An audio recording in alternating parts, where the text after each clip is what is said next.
Assalamualaikum warahmatullahi wabarakatuh. Innal hamdalillah nahmaduhu wa nasta'inuhu wa nastahdihi wa nastaghfiruh wa na'udzu billahi min shururi anfusina wa min sayyiati a'malina. May yahdihillahu fala mudilla lahu wa may yudlil fala hadiya lahu. Asyhadu an la ilaha illallah wa asyhadu anna Muhammadan 'abduhu wa rasuluh. Qala Allah subhanahu wa ta'ala wa subhanaka la 'ilma lana illa ma 'allamtana innaka antal 'alimul hakim. Qala rabbi shrah li sadri wa yassir li amri wahlul 'uqdatam min lisani yafqahu qawli. Wa qala an-nabiy sallallahu alaihi wasallam fa inna asdaqal hadithi kitabullah wa khairul hadi Muhammad sallallahu alaihi wasallam wa syarrul umuri muhdatsatuha wa kullu muhdatsatin bid'ah wa kullu bid'atin dhalalah wa kullu dhalalatin fi an-nar. Kama qala an-nabiy sallallahu alaihi wasallam, amma ba'd. Terima kasih kepada Haji Syafiq tadi kerana pesan saya bersama dengan Tuan Haji untuk khusus umrah pada pagi ini. Jazakumullah khair. Dan terima kasihlah kepada tuan-tuan yang hadir pada pagi ini untuk mendengar khusus umrah sebelum perjalanan umrah itu dilaksanakan. Jadi sedikit pengenalan tentang diri saya. Macam-macam kita berkenal ta'aruf sikit. Nama saya seperti mana yang disebutkan, jangan terbelit lidah sudah buat nama panjang. Basyah Sunnah dia dengan, kalau orang biasa panggil Basyah je lah, Basyah. Dulu belajar di Madinah, di Universiti Islam Madinah, Arab Saudi. So duduk letak di sana 6 tahun di Madinah, 99 sampai 2005. Lama dah lah. Zaman tu bangunan-bangunan masih lagi bangunan lama. Sekarang ni semua bangunan baru belakang. Yang hotel-hotel naik tinggi. Masa zaman tu saya ingat lagi, jemaah haji, rumah-rumah jemaah haji semua rumah-rumah lama. Dan nama-nama untuk rumah-rumah jemaah haji dia tak nama dah. Dia letakkan nama-nama yang special. Rumah kenderaan, rumah alat tulis, rumah buah-buahan. Jadi makcik-makcik ni semua tak pandai nak baca lagi. Nak baca tulisan Arab tak pandai. Jadi bila makcik tanya, jumpa je makcik-makcik kat tengah, makcik duduk rumah mana? Makcik duduk rumah pensil. Kita pun cari mana rumah pensil dia. Jadi masa itulah tahun 99, tahun 2000, 2001, lepas tu barulah hotel-hotel baru siap. Maka jemaah haji Malaysia dah mula duduk hotel-hotel baru. Tapi masih lagi menggunakan nama-nama yang ini sebab adanya jemaah haji Malaysia ramai. Jemaah haji Malaysia masih lagi kita kata tak pandai nak baca tulisan-tulisan Arab tu. Jadi tahun akhir 2004-2005 barulah dia tak nama dah, tak guna dah rumah kenderaan, rumah pensel ataupun tulisan ataupun buah-buahan. Dia tulis hotel. Duk makcik duk hotel mana? Hotel Al-Haram. Makcik di mana? Mobil Fit. Masa itu dah orang dah dua zaman yang berbeza. Zaman yang awal memang bila sesat, makcik-makcik yang besar atau pakcik yang sesat itu, mereka tak tahu hotel mana yang mereka duduk. Mereka hanya tahu hotel tu adalah hotel pisang contohnya. Kita yang nak merentar adik sesat ni, kita kena fikir rumah pisang ni sebelah mana? Sebelah kanan, sebelah kiri, depan, belakang, masjid. Jadi alhamdulillah zaman berganti zaman, jemaah haji pun Allah alhamdulillah ini orang-orang yang pergi semua dah berpelajaran dan tak perlu dah istilah nama-nama tu. Semuanya yang hadir yang pergi mengerjakan haji pun orang punya yang muda-muda. Dan alhamdulillah umrah pun sekarang ni masya-Allah. Saya tahun ni pergi bulan 8 itu. Kebetulan bulan 8 tu orang baru habis, saya sampai kat Jeddah, sampai kat Mekah. Jemaah umrah jemaah haji yang terakhir dekat Madinah. Masa tu kat Mekah tengah memang kosong, tak ada.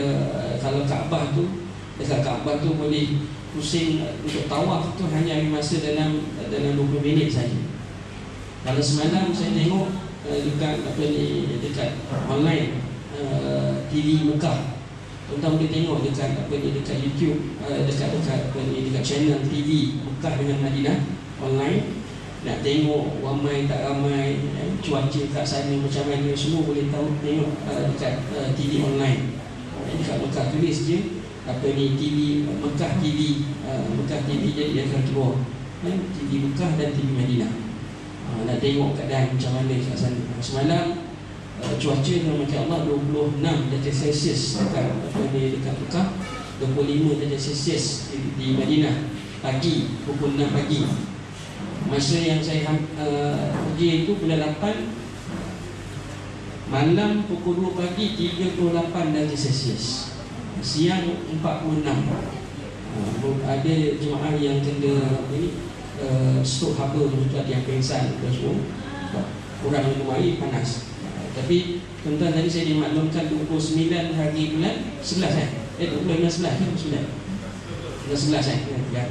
Tuan-tuan kalau pergi bulan 11 ni, dia dah memang dah nak masuk musim, memang sekarang ni dah nak masuk musim sejuk. Musim sejuk.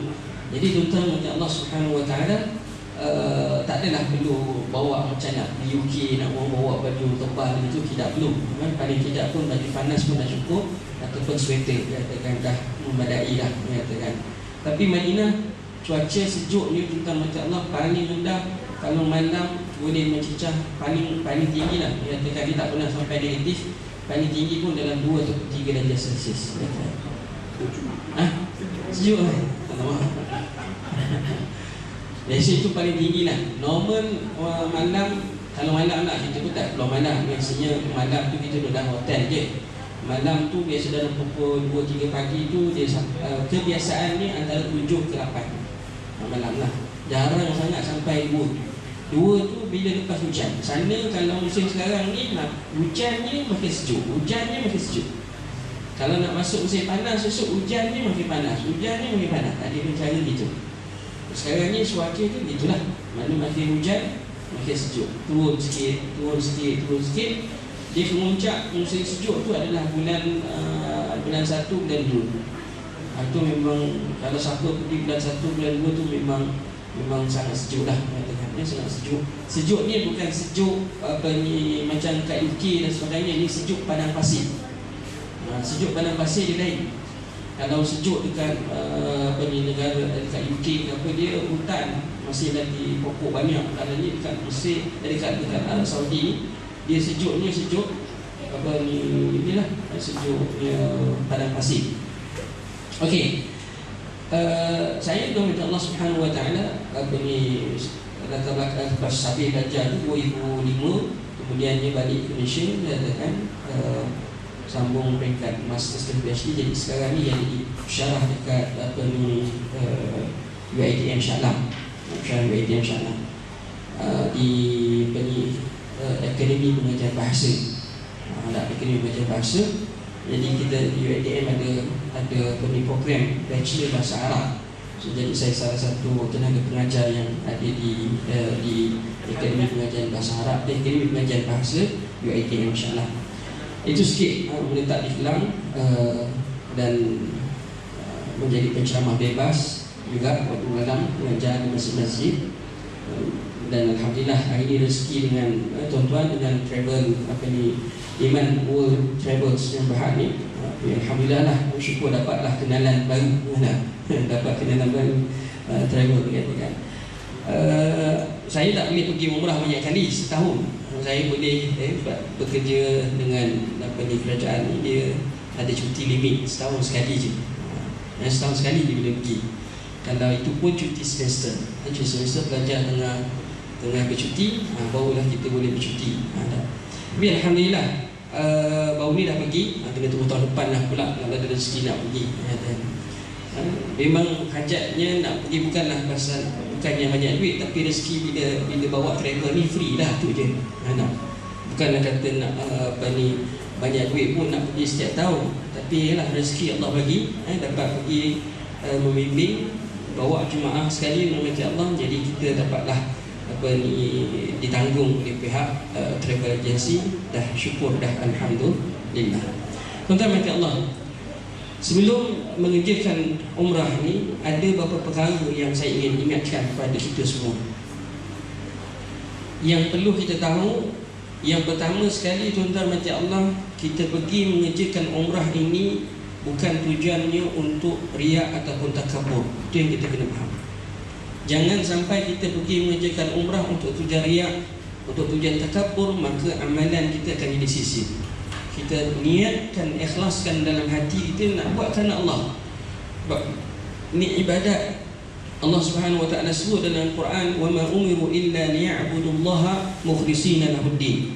Allah tidak perintahkan kita melakukan ibadat kecuali dengan penuh rasa keikhlasan pada Allah Subhanahu wa taala. Bila ikhlas, ada orang tanya saya, dia kata, "Ustaz, kalau ikhlas kita tak perlulah minta apa-apa dengan Allah Subhanahu wa taala sepanjang mengerjakan ibadat. Kalau kita minta, maka dia clash dengan ikhlas." Saya kata, kalau ikhlas jangan minta apa-apa. Habis nak doa pun tak boleh, dia kata. Sebab doa tu kita minta, bila kita minta, dia kata berlawanan dengan konsep ikhlas. Saya kata konsep ikhlas yang awak faham tu salah. Ikhlas yang dimaksudkan ialah kalau yang tak betulnya apabila orang yang, contohlah kita dengan seorang tu menawarkan kerja kepada kita dan dia tak bagi upah apa-apa pun. Kita diminta untuk menolong, membantu. Selepas dah siap bantu apa semua, kita pergi minta upah dengan orang yang suruh kita buat kerja tu, tanpa awal-awal dijanjikan apa-apa. Ada. Jadi di situ kalau kita minta upah sedangkan kita tidak diberi janji apa-apa, maka tuan-tuan mati Allah, itu dianggap kita buat satu perkara itu tanpa keikhlasan. Tetapi kalaulah seorang itu telah menjanjikan kepada kita ganjaran, kau siapkan kerja ni, nanti selepas ambil kerja aku bagi upah. So kita pun buat kerja ikhlas, kita buat dengan amanah dan sebagainya. Habis tamat kerja, kita pergi jumpa dengan orang tu, dah selesai kerja, alhamdulillah, sekarang ni saya nak minta upah lah seperti mana yang dijanjikan. So once kita minta upah tu, tidaklah dikatakan kita tidak ikhlas dalam buat kerja. Kenapa? Kerana dia telah menjanjikan kita upah. Nah, kita bawa konsep yang sama kepada dalam konteks ibadat. Ibadat nama Allah, Allah suruh kita buat ibadat. Dalam masa yang sama juga Allah suruh kita minta dengan dia. Dalam masa yang sama Allah suruh kita minta ganjaran daripada Allah Subhanahu wa taala. Maka bila kita minta ganjaran daripada Allah, kita minta syurga dengan Allah, kita minta berlindung dengan api neraka, berlindung dengan Allah daripada api neraka, kita minta Allah Subhanahu wa taala macam-macam berkaitan dengan urusan dunia, maka tidak ada, kita kata, berlawanan dengan konsep ikhlas itu. Kerana Allah Subhanahu wa taala. Yang jadi masalahnya apabila hari ini kita kata kita buat ibadat, kita nak menunjuk-nunjuk pada orang. Kita buat ibadat nak riak pada orang. Kita nak takabur depan orang ramai. Maka itu yang akan membatalkan konsep keikhlasan pada Allah Subhanahu wa taala. Bukan tujuannya kerana Allah dah. Tujuannya kerana orang lain. Tujuannya kerana nak menunjukkan menunjuk. Banyak isu-isu yang berkaitan, contohnya dalam antara yang kita kata konsep kita katakan yang dipanggil riak itu, katakan ada. Contohnya saya bagi, kalau kita kata masa dah sampai sana, kita buat umrah banyak kali dah ni, banyak kali, ulang-ulang kali. Lepas tu kita tanya orang, kau buat umrah berapa kali? Kawan tu jawablah, saya buat baru sekali 2 kali. Rugi kau, kata. Aku dah buat 10 kali dah umrah. Jadi di situ dah ada datang perasaan riak, katakan, takabur. Maka otomatik dia ibadat tadi jadi sia-sia lah. Sebab dia dah buat bukan kerana Allah, tetapi dah buat kerana nak menunjuk dengan orang lain. Jadi di situ yang risau, amalan itu jadi terbatal. Bukan terbatal maknanya amalan itu tidak sah, tidak. Amalan itu tidak diterima oleh Allah Subhanahu wa taala. Kita nak amalan itu diterima oleh Allah, maka kata para ulama, syarat amalan itu diterima ada 2. Ikhlas dengan mengikut sunnah Nabi SAW. Jadi yang pertama saya kena tekankan keikhlasan itu. Nanti yang kedua, barulah kita belajar macam mana tata cara buat umrah bertepatan dengan sunnah Rasulullah sallallahu alaihi wasallam, akhirnya menyebabkan amalan kita diterima oleh Allah Subhanahu wa taala. Itu pertama. Kedua, tuan-tuan Allah Subhanahu wa taala, saya dimaklumkan tadi majoriti baru, first time nak pergi mengerjakan umrah dan sebagainya. First time. Jadi bila pertama kali ni banyaklah kita kata kena tahu macam mana keadaan. Saya selalu bagi nasihat, insya-Allah jangan kali pertama ini ada niat dalam hati, mula-mula ni saya nak tengok-tengok dulu Ustaz kata. Nak tengok-tengok dulu umrah ni macam mana perjalanan, nanti nak buat umrah kedua buat betul-betul. Konsep ini salah. Kenapa saya kata salah? Sebab umrah ni wajib. Bila wajib macam Allah Subhanahu wa taala, yang pertama itu kita buat betul-betul semua-semua. Sebab lepas tu kali kedua, kali ketiga dia dah jatuh hukum sunat ya. Jadi di situ dia ada fiqhul aulawiyat, mana yang didahulukan. Tentulah yang didahulukan adalah yang wajib. Jangan ada perasaan yang pertama ni saya nak tengok-tengok ni susah, nanti nak sebi-sebi dulu jalan macam mana, nanti buat yang kedua, nanti pun nak buat betul-betul. Tidak. Yang pertama terus buat betul-betul. Yang kedua kita kata maintain ataupun boleh tambah lagi, tak ada masalah. Tetapi jangan permudahkan yang pertama, sebab yang pertama ini adalah dianggap sebagai wajib. Ingat baik-baik. Yang ketiga, macam Allah Subhanahu wa taala, segala ubat-ubatan boleh bawa daripada Malaysia lah yang berkaitan dengan kita. Kita tahulah biasanya bila musafir ni demam, pening, kita kata batuk ni apa semua, beli kat Malaysia ubat-ubat tersebut boleh bawa. Sebab apa? Ubat kat sana boleh tahan jugalah harga ni. Kalau ubat batuk satu botol tu, kita kat sini mungkin dalam RM20, RM20 ke 20 plus dia katakan. Kat sana dah naik RM50-60 dia katakan. Mungkin lebih dia katakan. Lagi currency sekarang duit Arab Saudi lagi tinggi. Yang terbaru baru ni 100 rial bersamaan dengan 130 duit gitu. Jauh beza katakan. Jauh beza duit nilai duit katakan, nilai duit currency. Jadi macam Allah Subhanahu wa taala, ubat-ubatan tu kalau boleh bawalah katakan daripada sini, lagi senang, mudah. Kemudian macam Allah yang sesungguhnya kita kata cuaca seperti mana yang saya maklumkan tadi, cuaca dekat sana makin menurun untuk pergi ke musim sejuk. Bila menurun macam Allah Subhanahu wa taala, saya kalau tuan-tuan sampai dekat Mekah ke hotel, jangan gairah nak mandi. Jangan terus nak mandi. Kadang-kadang ada setengah tu Ustaz pelengah, Ustaz badan lain macam. Perubahan cuaca ni tuan-tuan minta Allah, jangan sampai sana nak terus nak mandi. Dia lepas mandi tu terus boleh menggigil dan demam. Sebab banyak pengalaman saya lah, dia katakan bawa jemaah, dia katakan saya ada yang gigil juga, nak mandi juga, katakan saya dah cakap, dia kata okey je Ustaz, badan saya okey. Yelah, okey lah, tak apalah, saya cakap je. Lepas mandi berselubung dan menggigil, sejuk, demam. Jadi sebab cuaca berubah, katakan badan kita kuat macam mana sekalipun macam Allah, bila perubahan cuaca itu dia akan jadi masalah, katakan. Tak. Lagi kita kalau kita setakat kita pergi ke Kelantan, kita pergi ke Johor ke, pergi ke utara tu tak ada masalah sebab cuaca sama. Tapi once kita pergi ke luar negara, cuaca berbeza, tak sama.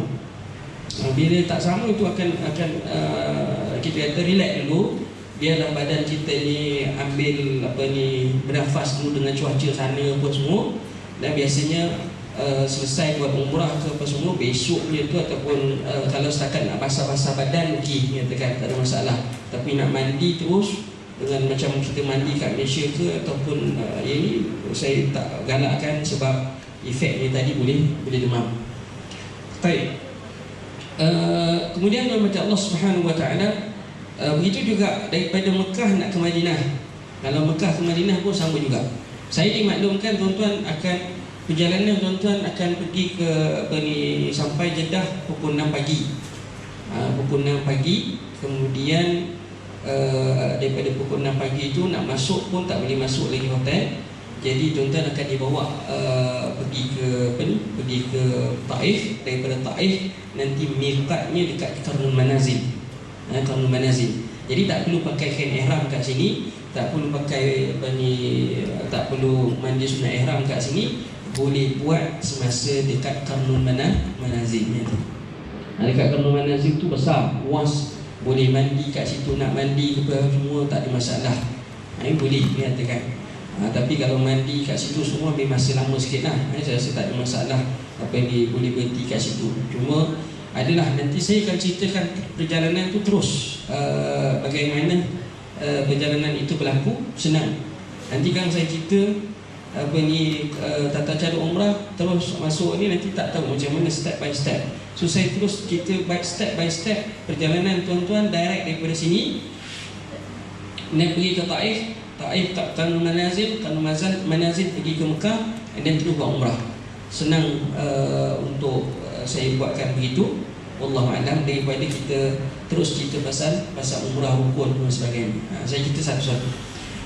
Dan kita kata boleh bertanya, tak ada masalah. Jika ada persoalan, kita boleh bincang, insyaAllah. Tapi senang je, tuan-tuan tanyalah, banyak soalan pun tak apa.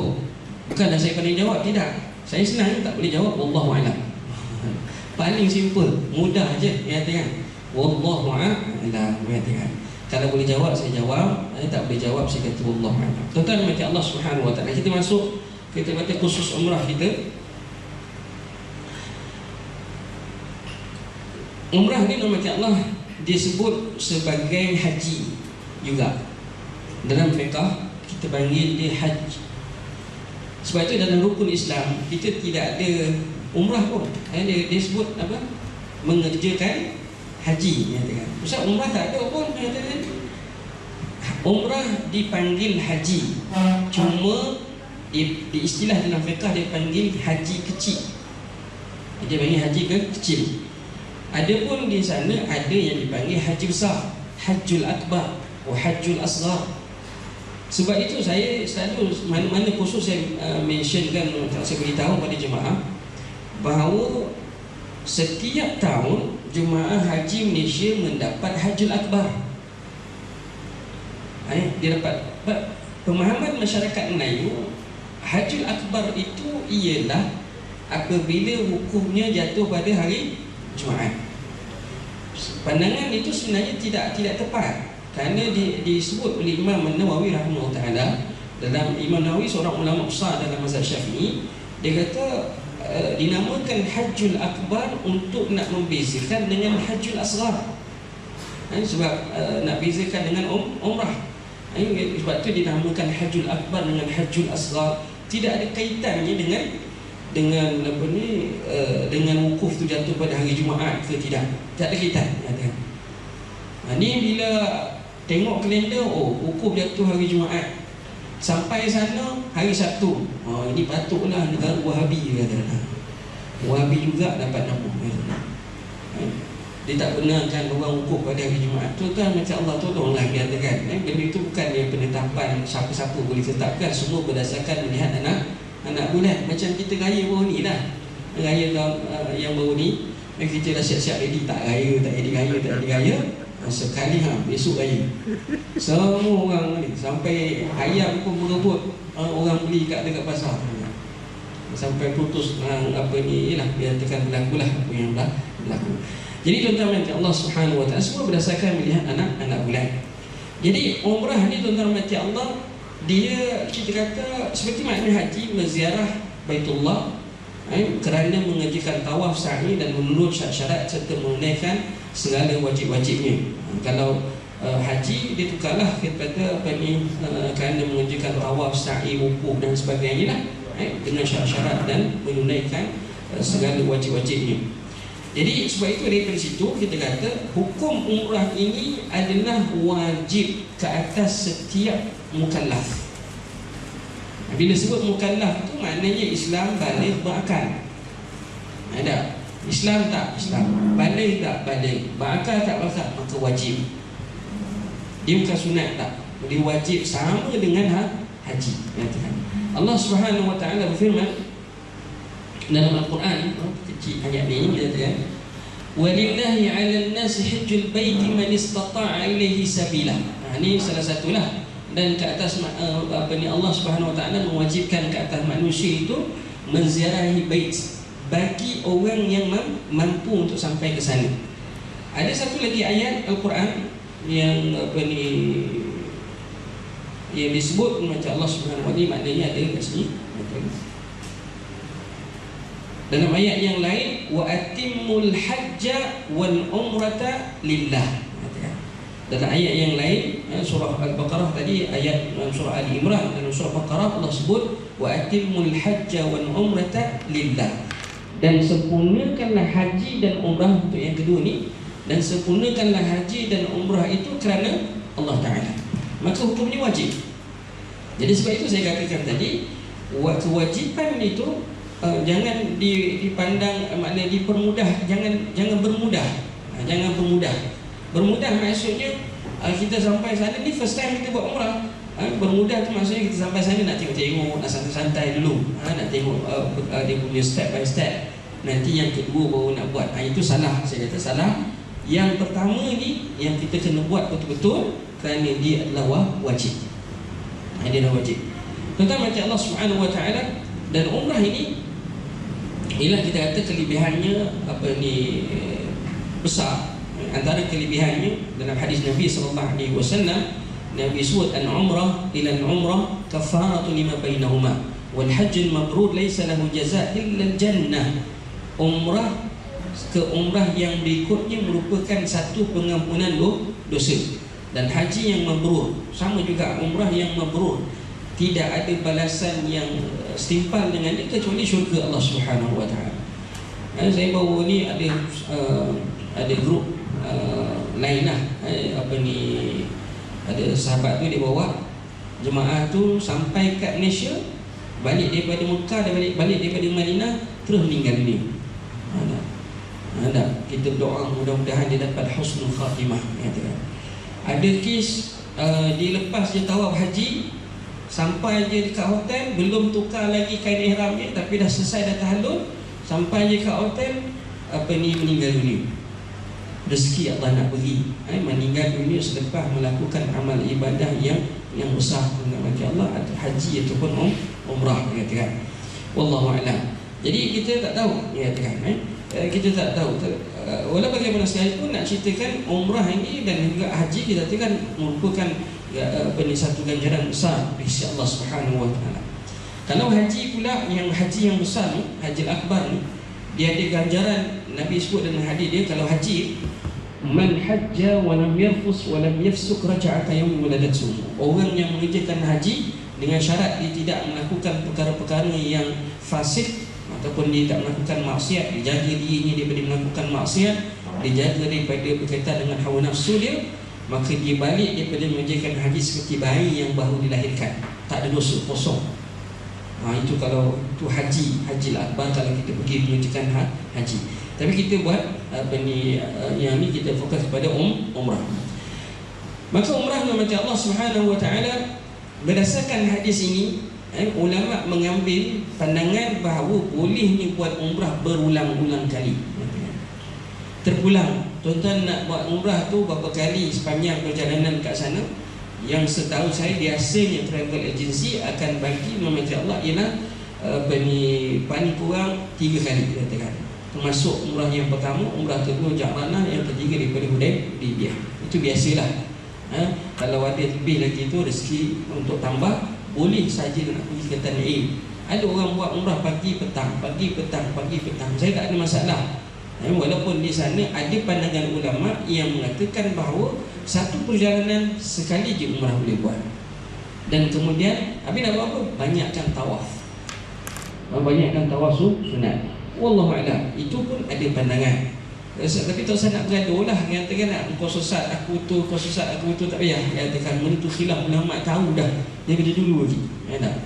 Ulama khilaf dah dengan masalah tu lama dah. Mazhab Syafi'i boleh buat. Antaranya hujah yang diguna pakai ialah Aisyah radhiyallahu anha selepas dia buat haji qiran. Haji qiran ni dia dapat haji dan umrah sekali.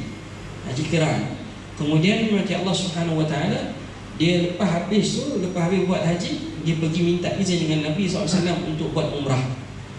Dia minta izin dengan Nabi. Maka Nabi izinkan Aisyah pergi ke Tan'im. Dan adalah umrah bagi Aisyah radhiyallahu anha.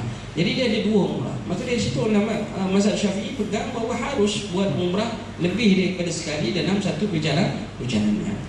Cuma perlu saya ingatkan di sini, yang pertama tadi, jangan takabur depan orang. Aku dah buat umrah 10 kali, 5 kali pagi petang gitu kan, tak payah. Nak buat lebih antara kita dengan Allah Subhanahu wa taala. Cukup ya dengan. Yang kedua, nanti Allah Subhanahu wa taala, kalau kita kata kita ni sakit lutut ke apa ke tentang mati Allah, jangan beritahu kat orang, oh saya penat buat umrah, katakan pagi petang sakit lutut. Tak payah mengandung macam tu. Sebab takut di situ ada unsur-unsur riya. Baiknya kita kata kalau sakit dia mengandung sakit je cukup. Saya sakit lutut katakan. Ada pergi klinik pun saya sakit lutut je sebab banyak berjalan katakan. Tak perlu nak saya buat umrah pagi petang siang malam. Dia kata tak perlu bagi tahu yang kita buat umrah banyak kali dia kata.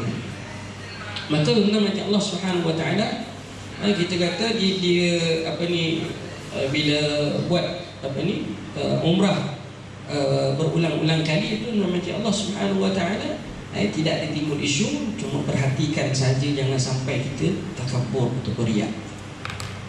Dan sebenarnya juga saya ingin ingatkan kepada Allah, dalam mengerjakan umrah ni bukan kuantiti yang kita kejarkan, tetapi kualiti yang kita nak. Kualiti yang kita nak. Tapi kalau buat umrah banyak pun tak ada kualiti, tak guna juga. Biarlah buat umrah dengan berkualiti. Macam mana nak berkualiti tu tak? Maka kita melihat sunnah Nabi SAW. Nabi kata, khudhu anni manasikakum, ambil daripada aku cara macam mana aku kerjakan haji ataupun umrah. Wallahu a'lam. Karena macam Allah Subhanahu wa taala. Baik, kita nak terus masuk. Saya katakan tadi, tuan-tuan betul nak flight daripada sini pukul naik Saudi Airlines. Saya dimahamkan naik Saudi dan tuan-tuan akan sampai dekat Jeddah pukul 6 pagi. Pukul 6 pagi maknanya tuan-tuan punya flight daripada sini pukul 3 pagi lah kan? Lebih kurang kan? Pukul 2 kan? Pukul 3 pagi, pukul 2 pagi lah katakan naik Saudi. So sampai dalam pukul 6 pagi.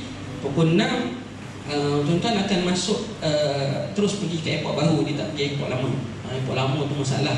Airport baru ni canggih sikit lah katakan, dan cepat sikit urusannya. Tak lama, dalam sejam tu settle lah, insyaAllah boleh keluar daripada airport yang selamat. Keluar daripada airport. Airport baru ni dia cantik sikit lah. Dia ada macam-macam. Tuan-tuan boleh tengok. Antara yang menarik, antara yang cantiknya ialah aquarium besar tu. Dia ada satu aquarium besar, ikan-ikan besar-besar dalam tu. Dia letak macam mana dia letak kat dalam tu, Allah Alam. Tapi dia ada buat satu aquarium cantik lah. Memang menarik. Banyak benda-benda yang memang cantik lah. Boleh ambil gambar dan sebagainya lah. Tapi tadi saya disebabkan tuan-tuan sampai pukul 6 pagi, maka pihak travel tadi dah maklumkan saya, dia susun supaya kita tak perlu berihram dekat atas kapal terbang. Tuan-tuan tak perlu berihram dekat atas kapal terbang. Jadi caranya bagaimana? Tuan-tuan akan dibawa pergi ke Taif dulu. Taif dulu. Maka daripada lepas pukul 7 pagi tu, tuan-tuan akan buat terus pergi ke Taif. Berjalan dulu bukan yang kata kita kata nak sono-sono, tidak. Berjalan sebab nak pergi ke Taif, dan daripada Taif tu kita nak pergi singgah dekat Qarnul Manazil, Qarnul Manazil. Jadi pergilah Taif. Taif tu tadi pergilah. Kenapa nak pergi Taif? Ada orang tanya saya, Ustaz, kenapa nak pergi Taif? Katakan Taif ni nama Allah Subhanahu wa taala ada sejarahnya, sejarah Islam katakan. Sejarah hijrahnya Nabi SAW. Nabi pergi berdakwah kepada ahli Taif. Bagaimana penduduk Taif ni tidak menerima Rasulullah SAW, sehingga disusunkan orang kiri dan kanan semasa Nabi nak keluar daripada bumi Taif tadi. Selepas ditolak dakwah Nabi SAW, Nabi dibaling dengan batu. Nabi dibanding dengan batu, sehingga Nabi juga cedera. Dan ketika itulah malaikat yang menjaga bukit datang bertemu dengan Rasulullah SAW. Ya Rasulullah, kau beri izin ni, katakan, aku empat semua penduduk Taif ni, terbalikkan bumi, katakan, seperti mana berlaku kepada kaum Nabi Lut. Maka dia boleh, malaikat yang menjaga bukit tadi bersama Allah mampu buat begitu. Tapi Nabi tidak menolak. Nabi kata, mudah-mudahan ada orang yang lahir kemudian ini beriman kepada Allah Subhanahu wa ta'ala. Maka tuan-tuan, memang betul, akhirnya penduduk Taif beriman kepada Allah Subhanahu wa ta'ala. Dan di sana ada tempat-tempat sejarahnya, mengatakan di mana Nabi balik daripada Taif tu, Nabi singgah dekat kebun kebun buah-buahan. Taif ni macam Allah Subhanahu wa ta'ala, dia dikatakan exactly sebiji macam cuacanya ataupun buminya sama macam di Syam. Cuacanya sama di Syam. Arab Saudi seluruhnya panas, tapi dekat Taif cuacanya sejuk. Dan semua buah-buahan yang terdapat dekat Syam itu semua boleh didapati dekat Taif, kata.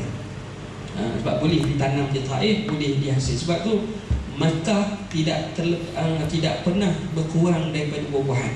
Kat Mekah antara kelebihannya tuan-tuan mati Allah, tidak pernah terputus buah-buahan, sentiasa ada buah-buahan kat Mekah. Wallahu a'lam. Semuanya sumber dia dari mana? Taif. Jadi tuan-tuan pergi sana lah, tengoklah sejarahnya. Di sana ada kuburnya sahabat Nabi SAW yang popular, antaranya Abdullah bin Abbas radhiyallahu anhu. Pergilah tengok ziarah tempat-tempat tu dulu.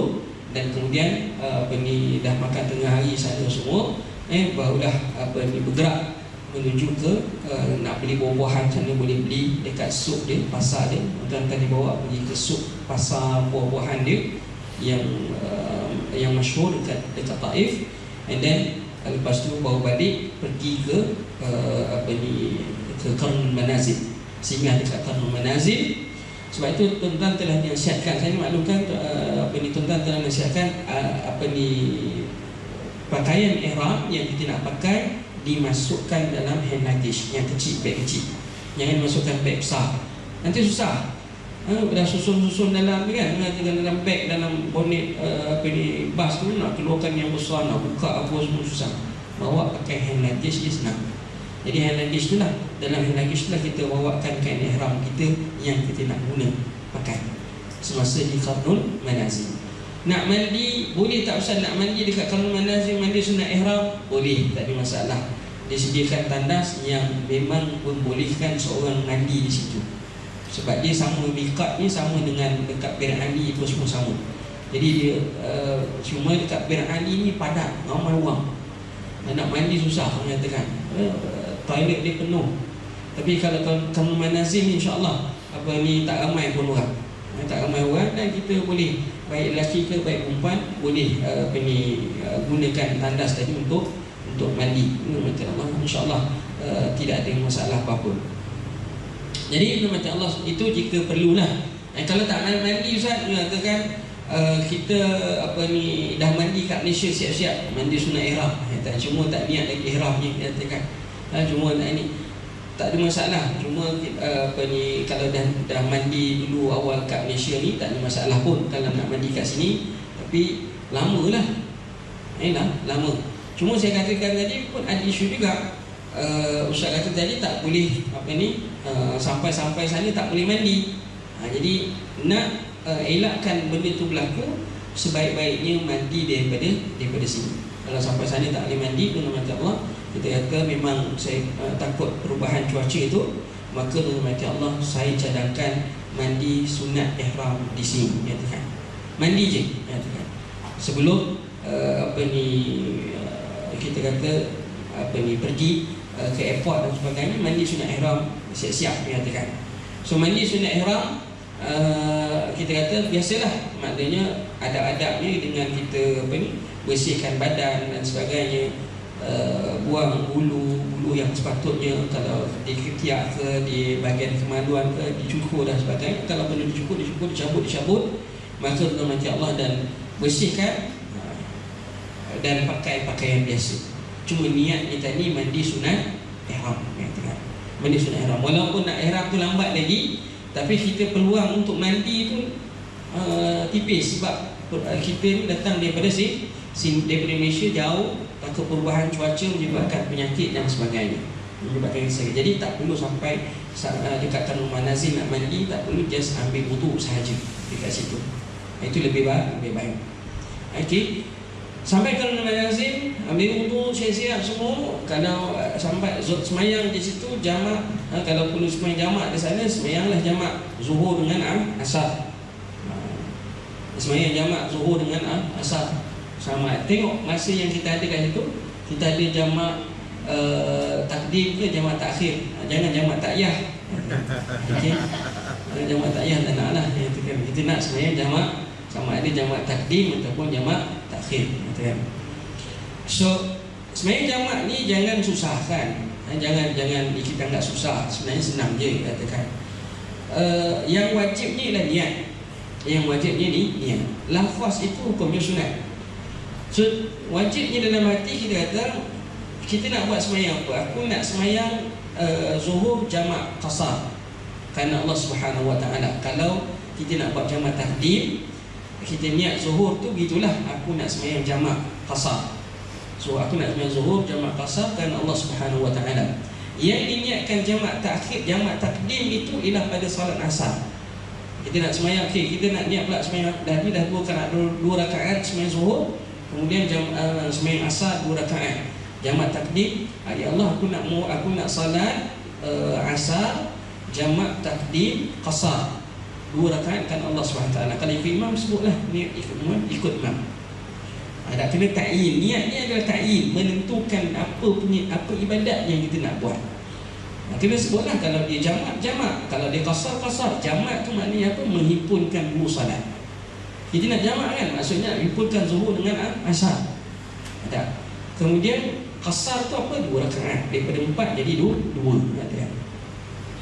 3 tak boleh jadi 2 tak. 3 tekan 4 dia boleh jadi 2. Nanti asar pula, masa kita semayang asar, kita niatlah asar ni dibuat pada waktu zuhur. Maka asar yang perlu diniatkan jamak takdim. Jamak takdim katakan. So kita niat jamak takdim pada solat asar, katakan qasar 2 rakaat kerana Allah Subhanahu Wa Taala. Kalau kita lewat pula, katalah sampai sini mau masuk waktu asar. So kita mau waktu asar, maka kita semayang asar dahulu pun boleh, ataupun semayang zuhur dulu pun boleh, bergantung pada kita. Kalau kita Ustaz sampai orang baru nak semayang asar, boleh tak kita follow dia? Boleh, tak ada masalah. Tapi kita niat semayang asar jamak. Sebab kalau kita ikut imam, kita kena buat komplit 4 rakaat. Imam yang bermukim, kita sampai kat masjid, kebetulan sampai masjid asar dah. So kita sampai masjid asar, orang pun semayang, kita pun semayang ikut je belakang imam. Tetapi kita niat, aku nak semayang jamak jamak qasar. Aku nak semayang asar jamak, ataupun aku nak semayang asar jamak kerana ikut imam kan Allah SWT. So kita niat jamak, tapi tak ada qasar. Sebab apa? Sebab kita ikut imam. Tak boleh buat qasar. Nanti lepas habis semayang asar tu, kita pun bangun lagi sekali semayang pula zuhur. Ya Allah, aku nak salat zuhur jamak takhir.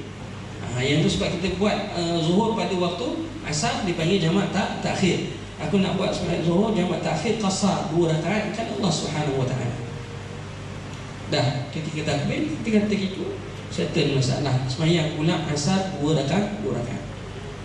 Dia tak mesti zuhur 4 asar pun 4 tak. Zuhur 4 tu ada sebab. Kenapa Ustaz? Sebab kita ikut imam yang bermukim. Itu je. Tuan-tuan akan nampaklah macam-macam bila sampai kat rumah nazim, walaupun imam tu ada kat depan, imam masjid tu ada kat depan, nanti ada teruk buat semayang sendiri. Tak payah hiraukan. Tak payah hiraukan orang tersebut. Macam Allah kadang-kadang Arab ke mana ke, itu yang tak ada lah, katakan. Kita apa yang saya tahu itu dalam fiqah, kita bila hadir kat dalam masjid, kita tak boleh buat jemaah kedua, ketiga, kita kena follow jemaah yang utama yang ada dekat dalam dalam masjid tersebut. Mungkin itu mazhab dia, wallahu a'lam. Tapi saya tahu saya tak ada mazhab pun kata boleh buat jemaah, banyak jemaah dalam masjid. Kalau kita tak jamak? Kalau kita tak jamak, kita kata buat zuhur kena buat waktu zuhur lah. Asar kepada buat waktu asar lah. Boleh, tak ada masalah. Ikut mungkin imam. Ikut mungkin lah menyatakan. Tapi masalahnya kita perjalanan kita naik bas akan berhenti untuk dia tak akan berhenti setiap waktu. Zuhur kan berhenti masjid, asar berhenti masjid, katakan tidak, dia akan berhenti satu masjid. Kita memang kena buat jamak. Memang kita buat jamak. Wallahu a'lam. Itu lebih mudah lah. Sebab tujuan jamak ni nak mempermudahkan perjalanan, katakan. Wallahu a'lam. Baik. Lebih lagi kalau kita dalam flight, tuan-tuan pukul 3 pagi tak ada isu. Flight tuan-tuan pukul 2 pagi, 3 pagi tak ada isu. Nak sembahyang jamak dalam kapal terbang, tak ada. Paling cuma subuh. Subuh ni kena hati-hati. Sebab subuh tuan-tuan dalam kapal terbang. Sebab sampai pukul 6 pagi tu dah cerah, dah siang. Subuh pukul 4.30. Jadi tuan-tuan kena ingat semayang subuh, perjalanan tuan-tuan ni dalam kapal terbang. Saudi Airlines dia dah bagi tahu dah dekat skrin TV tu, yang setiap seat tu subuh mengikut waktu tempatan ataupun mengikut waktu yang kita lalu tu berapa. Dia dah bagi tahu. So kita just ni lah, beware lah, menyatakan waktu subuh ambil wudu, boleh sembahyang terus masa takbiratul ihram tu, sebab kita dah menghadap arah kiblat. Kalau tak ada apa-apa masalah, masa takbiratul ihram itu kita buat dalam keadaan kita berdiri dan kemudian kita duduk. Kalau tak membolehkan kita berdiri, maka tak salah untuk kita sembahyang duduk, tapi kita menghadap ke arah kiblat. Sebab kita memang boleh menghadap ke arah kiblat, sebab kita memang menghadap ke arah Mekah, menyatakan. Kalau ada peluang untuk kita salat dekat kawasan yang kosong, contohnya kita duduk dekat dengan dengan pintu contohnya kan, kita duduk kat pintu, ada ruang kosong depan, membolehkan kita sembahyang macam biasa, kita sembahyang, tak ada masalah. Ataupun Saudi Airlines dia ada tempat sembahyang khas dekat belakang, dekat dia punya bahagian belakang ekor, dia ada ruang solat kecil. So boleh pergi belakang untuk solat subuh. Tapi kalau semua nak pergi situ, tak ada lah, ada tak boleh lah. Sebab kita dalam flight tu 350 orang atau 300 lebih orang, nak semua nak pergi situ, tak boleh lah, katakan. Jadi bila masuk waktu subuh, kalau tak ada ruang itu, kita sembahyang kat tempat kita duduk. Jadi ingat, subuh jangan tinggal. Ini untuk solat dalam kapal terbang masa pergi, katakan. Dan balik tadi kita katakan dah sampai ke Qamul Manazil, imam kita buat jamak qasar, ataupun macam Allah Subhanahu Wa Taala tadi, kalau dah misal kata kita sampai itu zuhur ada lagi. Kalau kata abang tadi nak buat nak buat asing-asing kan, zuhur ada lagi, sempat dia sembahyang zuhur, dia boleh sembahyang zuhur. Nanti kan masuk je waktu asar, dia sembahyang waktu asar pun boleh juga, tak ada masalah, jika ada ada masa yang cukup, katakan.